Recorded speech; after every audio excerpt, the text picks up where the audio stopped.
recently just released a big video that can show you and other retirees how to successfully tax plan around Medicare's IRMAA. I highly recommend watching that video prior to this one, and I'll link to it in the upper right hand corner. Today's video, however, will be part 2 of this Medicare series, where I talk about 3 unique situations most retirees will face within IRMAA planning for their situation. Let's get into it. If you're not familiar with what IRMAA is, again, I'd recommend watching that part 1 because I'm going to talk in this video assuming you watched that video that laid some important groundwork. One thing that's always worth mentioning, however, is a reminder that IRMAA is based off a 2-year look back. So on the screen I have 2025 IRMAA brackets. However, this is based on your 2023 tax numbers, which are already set in stone. If you are watching this in 2025 and planning for future IRMAA, we would care about what the 2027 brackets look like, which unfortunately aren't exactly known. IRMAA levels increase annually by inflation, and we don't yet know all of the inflation numbers that will control 2027 brackets. This doesn't mean we don't have any clue what IRMAA levels will be, just we don't know exactly what those levels will be. But a big part of the discussion in last week's video was taking a given IRMAA penalty, which is a dollar-based penalty, and then finding a way to translate that penalty into a tax rate for easier tax decisions. Minimizing marginal tax rates is the easiest way to make Roth conversion and withdrawal decisions because largely our goal in tax planning is to try to consistently pay the lowest tax rates possible. As you can see with the table on the screen, the tax cost of an IRMAA penalty is anywhere between 3 to 5-ish% if you are planning properly and using all of the space you have at any given IRMAA threshold. Once we know these tax rates, we can then add them into our federal and state tax rates, and again, tax decisions become a whole heck of a lot easier. From here, I want to build on that information in the previous video and show 3 unique IRMAA situations that change the marginal costs in the normal IRMAA tables. Scenario number 1, because IRMAA is a 2-year look back, you will need to start factoring IRMAA costs into your tax planning in the year you turn 63. Show too high of income in this year due to something like a Roth conversion, and when you turn 65, you could be subject to those IRMAA penalties. Well, within this process, the month you were born matters. For example, let's say your birthday is in the back half of the year. Well, if you are subject to IRMAA when you turn 65, IRMAA will have a much smaller impact than if your birthday is earlier in the year because that penalty will only apply on a monthly basis for as many months as you are on Medicare. Let's use November for our birthday month in this example. We're going to assume that Medicare starts at the beginning of the month you turn 65. Given this, any Medicare penalty you will have will only count against you for 2 months, which drastically lowers the marginal cost of that penalty. I've updated the table on the screen to show this comparison. So let's say this retiree was considering doing an aggressive Roth conversion in the year that they turned 63, but was worried about potential IRMAA costs down the road. Given this situation, this retiree really shouldn't worry too much. At worst, they will only be subjected to penalties for 2 months, which means their marginal cost increase due to IRMAA is less than 1% in really all of these scenarios.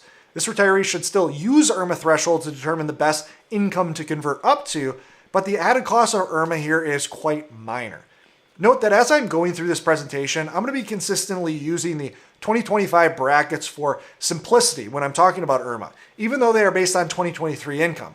However, the same calculation process can be used to adapt this 2027 IRMAA based on 2025 income.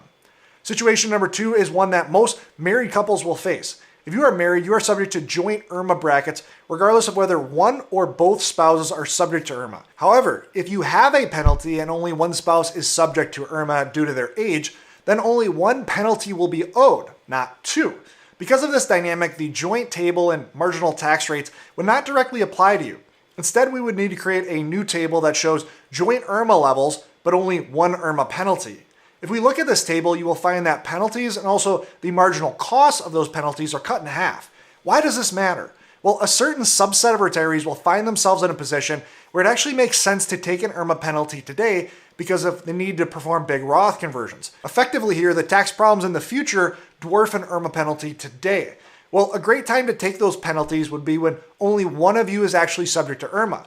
Again, the reason for this is because of the cost of IRMAA drops by 50%. If you wait and perform those same Roth conversions later, you may both be subject to those penalties, which results in needless costs that could otherwise have been avoided. Situation number 3 is a common one that most people don't know about. What if you are someone who is planning on working into their mid-60s? Well, when you finally retire and sign up for Medicare, the government doesn't know when you retired. They just know what your income was from 2 years ago. Well, let's say that we have a situation where your income while working was high enough to subject you to those IRMAA thresholds, but your income in retirement won't be nearly as high. At some point around signing up for Medicare, you will be sent something called an initial determination letter that says something like, based on your income from 2 years ago, you will owe an IRMAA penalty of X amount of dollars. Reading this letter might infuriate you, as sure, your working income subjected you to IRMAA, but you're no longer working, you're retired, you shouldn't have that penalty.